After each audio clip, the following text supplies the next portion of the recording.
we go. Good? Let's do it. Let me get this together right here.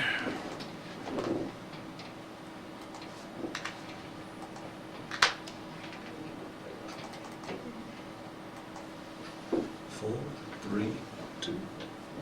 Jam Central Station, JCS 2364. And we're coming live from the Funk House on the tip top of Mount Funk. This is Frankie Cash Waddy, and you're listening to my show, Funky Drums and Things. Today's guest, man, we got one of the captains up here today, Charles Wright, y'all. Charles Wright of the famous what is it, 103rd Street? What's the 103rd Street Rhythm Band? Rhythm Band. Yeah. Charles Wright, y'all. I just went to one of his performances maybe 3 weeks ago, and he's still doing it. He's still giving it up good. He's got a new project, and we're lucky to have him today. Charles, I want you to say hello to our listeners. Hello, everybody. How you doing out there? How you doing, man? You good? Thank God I'm feeling all right. I'm happy you can make it. I'm happy to be here. It's good to see you. Great place you guys got here, too. Listen, thank you. This is the Funk House. All right. And you're a member now, full-fledged. Okay. Listen, I like to share. See, I got a listening fan base that's researchers. You know, and we've been programmed for so long to discuss the right now and the near future, but they want to know how we got to the right now. All right. So we're gonna deal with it like that. As far as your root, where you're from? Where's your home base? Actually, I'm from the cotton fields of Mississippi. Mississippi. Okay. What city?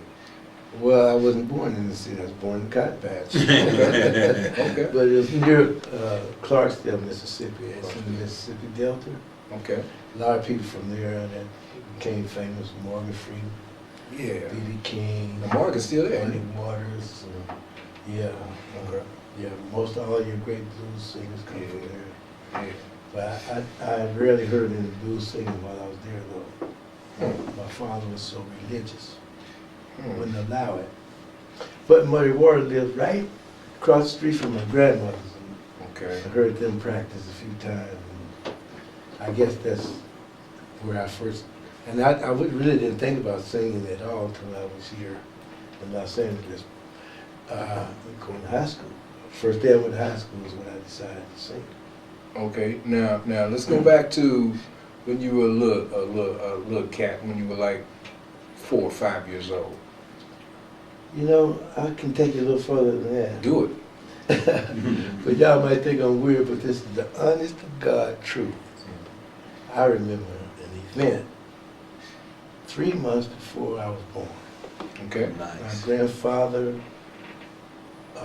who was deaf mute, I don't know how he didn't feel it, but he was walking on the railroad tracks with a box of groceries on his head, and a train came along and hit him and killed him. And I remember somebody knocking on our door, and on very, it was like a dismal, it was cloudy, but it wasn't raining. It looked like it was going to thunder and rain, but it didn't. And somebody knocked on that door. We had a door that used to have glass up in the top part of it, but it had tin on the top of it at the time. Somebody knocked on that door, and my mother answered, and they told her the news. About your grandfather? Yeah, and all through my life, as a child, I tried to explain that to my parents. They didn't ever want to believe it. But they couldn't deny it. I knew all the facts. I knew what we had for dinner that day. Wow. Yeah. And you were how old? I mean, 3 months well, before actually, I was born. you knew this is before you were. 3 months before I was born. Wow, that's crazy. That's crazy. What was your grandfather's name? You know, E.W. They didn't, so back there they had them kind of names. Yeah. I was born, my name was actually not Charles. I came to L.A., my name was C.W. You know, what they do in the country. Okay. Kids in school, they asked me, what C.W. mean, cobweb? Right. I said, no. And nobody here could understand a kid with initials as his name. Yeah. And one day, a little Mexican kid asked me, what does C.W. mean, Charles Williams? I said, yeah, Charles Williams Wright. That's how I got it. Wow, that's crazy. Yeah. Okay, so this was a thing that this was like a phenomenon, you know, where you got these signals, this information before you were even born. Yeah. Okay. Somehow, I guess it had more to do with my mother than me. Somehow, I got the information through her, I suppose. I don't know how I got it, but I swear to God, I remember it today. If you don't mind, what's your mom's name? Magnolia. Now you know what is funny, because that mother and child and mother and son bond is pretty. Yeah, it's different. It's pretty heavy, you know what I mean? And like, I'm stumbling because I'm blown away at what you just told me. Don't let Because I me can't blow doubt you it. away. No. It's a good thing though, because Yeah. it's the first that I can relate to it, because there's things that's happened in all of our life that were a little extraordinary. Yeah. You know, and at the I same know that's really a strange one, but that's actually the truth. well, it's that link that between you and your mother that Yeah, somehow. had a lot to do with it. Yeah. Okay, so now you're on the scene. Now you're physically here now. Yeah, I came here and my parents used to go to the cotton patch all the time. And they leave me babysitting my brother who was 2 years younger than me. What's your brother's name? Frank. Okay. And my father on the weekends, he would do his chores around the house. I would love to do chores with him. I was all up in his business. He was proud to have me in. Because my other brothers he had around the cotton patch, they didn't like picking cotton. Nobody liked picking cotton. So, well, one sister, there was 14 children. Wow. One sister is the only one that really liked picking cotton. She could pick 300-400 pounds. She was the skinniest thing in the family. You have 14 siblings? Yeah, 13. 13? Uh-huh. I meant to ask you to pop your names off. Can you? Yeah. Baby sister's Faye. Next sister's Ann. Brother after her is George. Sister after him is Jean. Brother after her is Frank. Then there's me. Then there's my next sister Edna. Then my next sister Jessie Mae. And that's the cotton picker. Then my next brother Jimmy. My next brother Grady. My next brother is McLean. My next sister is Inez. My next brother is John. And my next brother is Jerry. Now they gonna love you for that. All right, now John and Jerry were my fathers from his first marriage. Okay.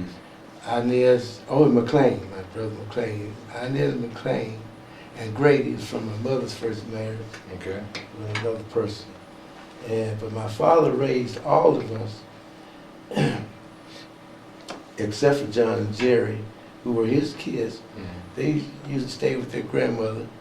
But he raised my mother's children just as though they were his. Unfortunately, in time the other two came over, my mother didn't tolerate them too much. Okay. But I don't know what that was all about. But anyway, there was 12 of us in the cotton patch, and my mother and father, which is total 14 again. And like I say, my brothers and sisters out of the cotton, nobody liked picking cotton, really, or chopping cotton. You know anything about cotton? To be honest with you, Nothing. I know it's hard. Yeah. Well, cotton, what happens with cotton is they cultivate the field and plant the cotton, and it grows a little piece, about like this, and then we have to go out there, chop the weeds from between it, so the cotton will proliferate instead of the weeds. Yeah. And then by the time we finished the whole, I think we had to do 40 acres. 40 acres, okay. We had to go back and do it again. The cotton now is the grooves knee high, but the weeds and grass is challenging it again. After you do that, the cotton grows and bloom out and burst out and feel white, and you go out and you have to pick it. So that's what we were brought here for. So it was a communal thing. No, this was our family. It's 40 acres. Yeah. Wow. Mm-hmm. That's a lot of cotton. Yeah. Yes, sir. Yes, So sir. that's why they like the overseers. They like to have big families. So my father had one of the choicest families, and other guys were always coming to trying to get my father to go with them. We were the guy called Mr. Miles. He's a terrible person, but somehow my parents preferred him than all these other people. And so anyway, my brothers and sisters didn't want to pick on. I was gung-ho around the house, and my father said, "Oh yeah, you're gonna grow up to be like your brothers and sisters." I said, "Oh no, you know, I didn't know that." Man, so I'm begging him, "Please take me, don't leave me too young to go." So finally, when I got to be 6 years old, he took me out there. And man, that's probably one of the worst days of my life.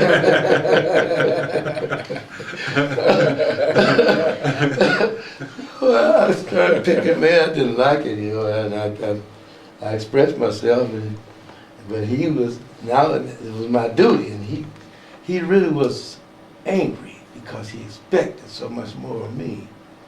And from that day on, he and I kind of had a part of the ways. Yeah. Really? Mm-hmm. Wow.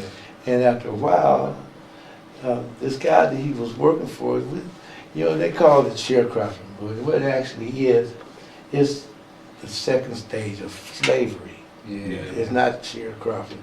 Because my father, after a while, he got the demand that I get 100 pounds of cotton a day. And if I didn't get picked 100 pounds of cotton a day, I get a whipping. Well, I never got 100 pounds of cotton. Right. Yeah, and so he got a habit of whipping me. Even when he came to the city here, he still had that habit because he was disappointed. And this guy, like I say, was giving him a hard time. And I always felt like he was taking it out on me. Mm-hmm. Yeah, so anyway, that's how I came to be a cotton picker, and then we moved to the city. And I was going to run off from that situation. Now, what city is this? We moved to Los Angeles. Okay, from Mississippi? Yeah. Okay, and how old were you when you made that transition? 12 years old. 12 years old. Yeah. Now my most people down there, when they get enough of that and they run off and leave it, they either go to Chicago or St. Louis or Kansas City. And that's what I was going to do too. But fortunately, my sister and her husband, they came to California because they had some people out here. And so that's where my mother, she came out here to visit them in 1949. And the only year that it ever snowed in Los Angeles that they know of. But she loved it so much. When she came back, she was always threatening my father, you know, that she was going to leave if she keep taking this man's stuff. And so my sister, who was actually not my father's daughter, the one that I'm talking about is, well, she had came out here and she was not too crazy about my father for some reason. So she always tried to get my mother to come back out here, and she offered her a free ticket for her and all the girls. And that's what my mother would threaten my father. Me and my girl, we're gonna leave here, you know, if you don't straighten up. So finally, my parents moved off the farm and moved into a town.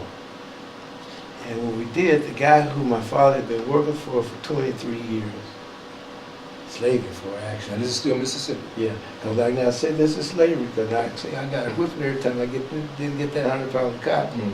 But every year, they call it settlement time. When you come, my father and the man would sit down in his car and argue for 2 hours, 3 hours about settlement. Yeah, settlement. My father would come in the house and my mother would look at him and say, "He got you again." All he did is drop his head. That's Every not funny. time, because yeah, so all them whippings I got, we got nothing out of it at all. Yeah. So we got to California. was a whole different world for me. I mean, Well, so you guys drove out. no. How'd you come out? No, what happened is that this guy was trying to force my parents to come back out to the cotton patch to work for him. So he and all the cronies in the city, they refused to give my father a job. I'm 12 years old. I got a job. My mother got a job down at the local laundromat at the corner, but my father can't get a job. Okay. And so one evening my mother came home and the police, when they were in on it too, they were harassing her and talking all under her clothes and everything. She came in the house and said, I'm leaving. And started packing her suitcase. And my father said, what's wrong now? What's wrong now? The cops out there giving me a hard time. Oh, this whole situation, everything is wrong. My father went to the window, opened the curtain, the cops had turned around, was passing the house again. One of them just laughed with a hat on top of his head, on his face. And he couldn't do nothing. They were long since wanted to get a hold of him and do some harm to him. They was making his life miserable. Yeah, they didn't want to kill him just enough to make him want to go back out there and cotton patch. So she packed up, and her and the girls, a couple of days, left. Okay. Caught a train and left my father, and that's my father, myself, my brother Frank, my brother George. That's the only boys left because the other boys were in the service. Okay. And so my father was left struggling, trying to get stuff together to sell everything he had so he could come to California. And eventually,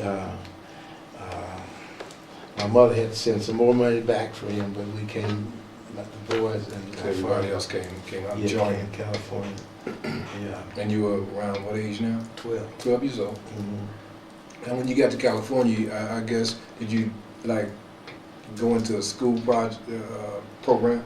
Oh yeah, I went to Vermont Avenue Elementary School. It was totally integrated. Huh. Nothing like it is today.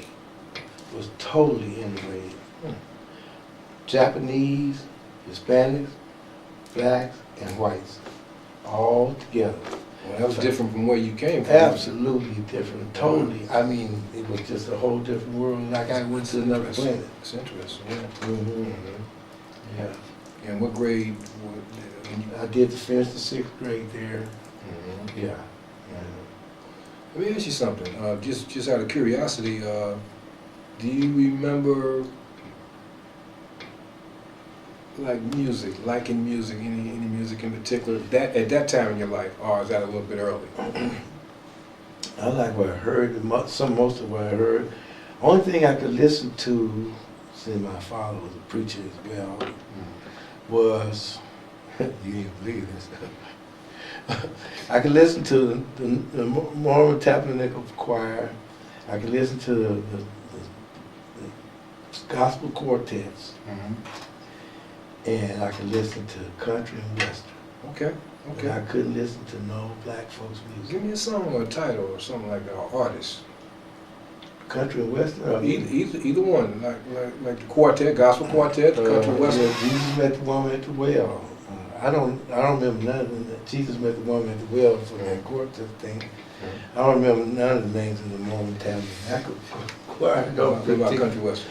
Yeah, On Top of Old Smoky.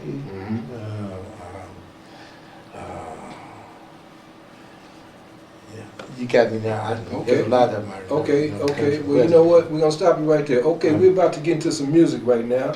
We'll be right back with Mr. Charles Wright, y'all. This is, y'all better pay attention to this one.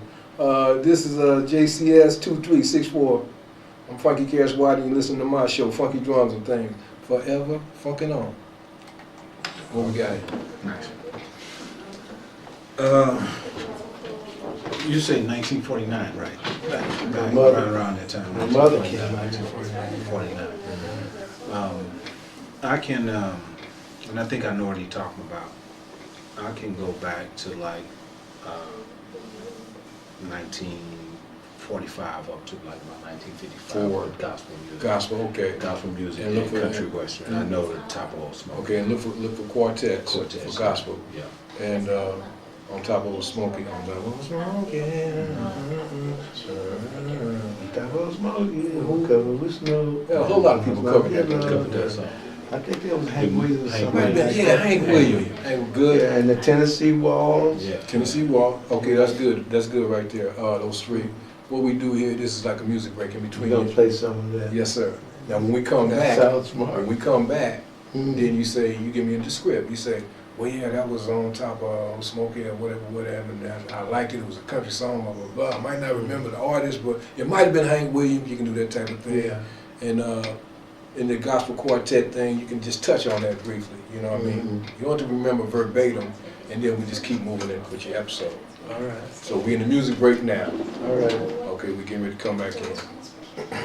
And when we do come back in, I said, hey, man, we just heard some pretty incredible stuff right there. Can you expound on it a little bit? And you say, hey, well, yeah, Hank Williams, Dino, Copper, Smokey, that kind of thing. You okay? I'm good. Incredible story, man. Amazing. Amazing. All right. Sharecroppers, Yeah. second stage of slavery. Yeah. That's it. No, you know what's deep? 40 acres of Of cotton. 100 pounds a day. This poor little hand, 6 years old. I know them hands were tore up with it. No, you get to learn how to do it. You know, first. Yeah, but you gotta One of learn the from first trial thing and I error. stuck my hand on this stuff and I went to my spine. Well, I should be on the ear. Well, yeah, okay, good, yeah, Yeah. good. You're right, you're right. Come on, count me in. 4, 3, 2, 1. Jam Central Station, JCS 2364, and we're coming live from the Funk House on the tip top of Mount Funk. This is Frankie Cash Waddy, and you're listening to my show, Funky Drumz and Thang. Today's guest, we got Charles Wright with us, y'all, and man, I hope you're paying attention because this is very informative, very educational, and this is very personal. So he's sharing his life with us, and you know, it's wow, you know. Listen, Charles, we just heard some music that spawned back to your formative years, Yeah. like when you came to LA and you were like in the 4th, 5th, 6th grade, something like that. Mhm. You know, can you tell us? I think one of them was on top of Old Smoky. Yeah, I actually heard that in Mississippi. Okay. On top of Smoky, yeah. Okay. And it's a song about a guy riding a horse, which was old and slow. And he had a girlfriend, and he's trying to get to his girlfriend. And he said, on top of Smoky, all covered with snow. I lost my dear love, come courting too slow. Okay. Okay. Yeah. Didn't know that one. Y'all riding around them Mercedes Benz, y'all know what I'm talking about?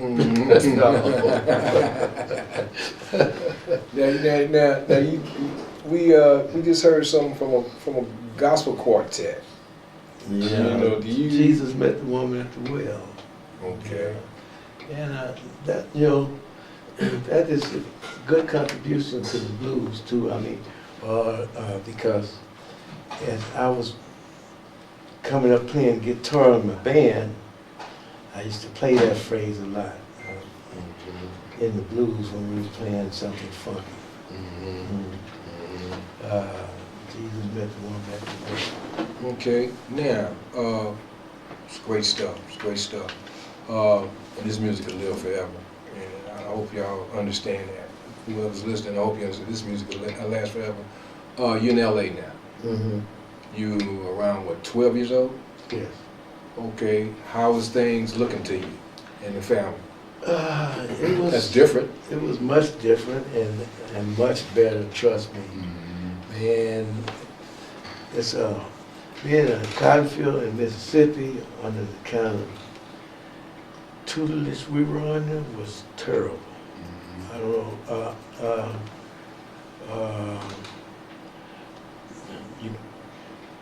You couldn't even say yes, sir, or no, sir.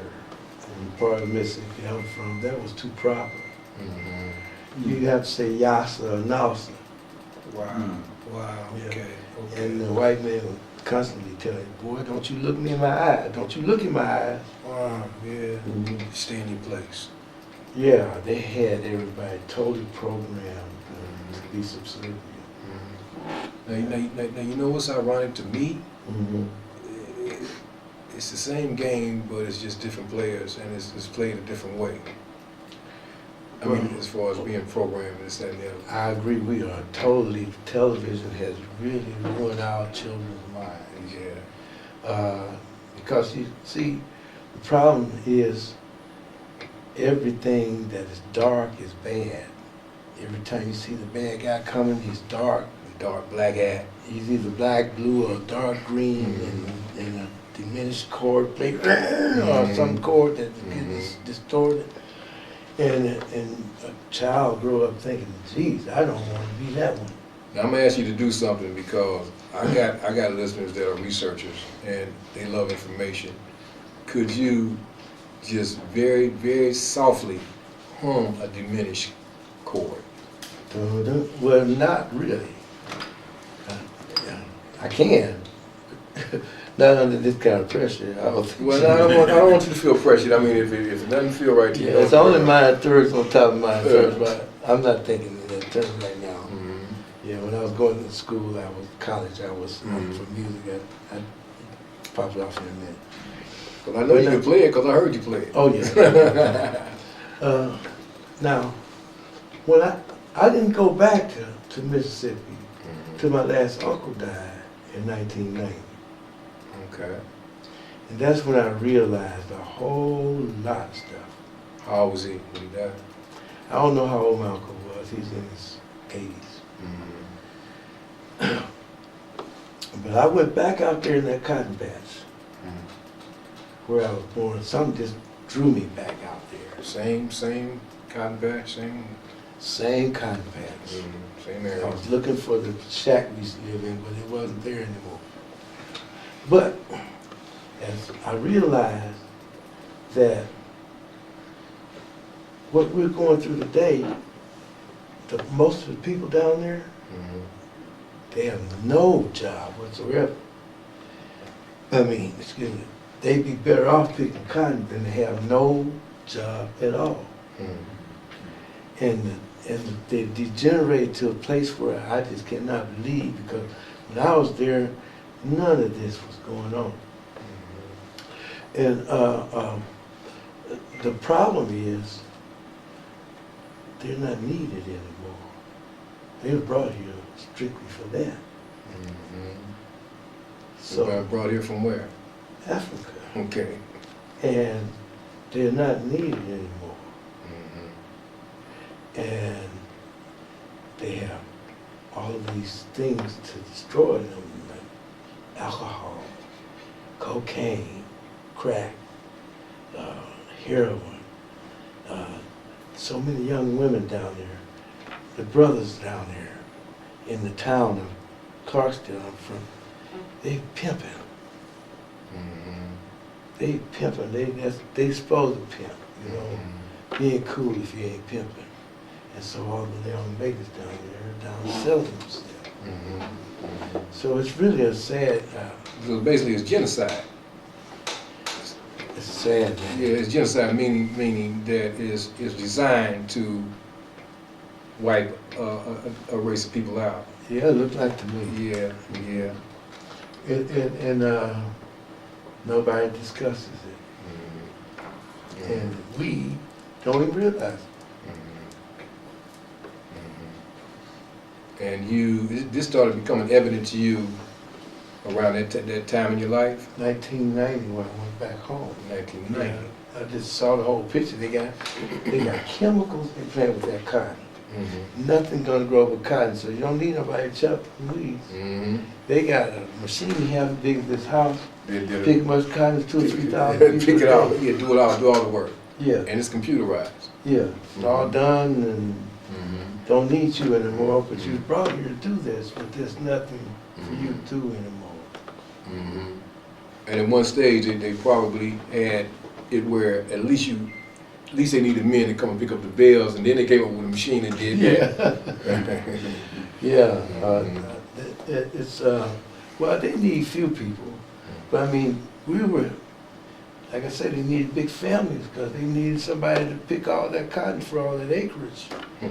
That's a thing of the past now. Wow.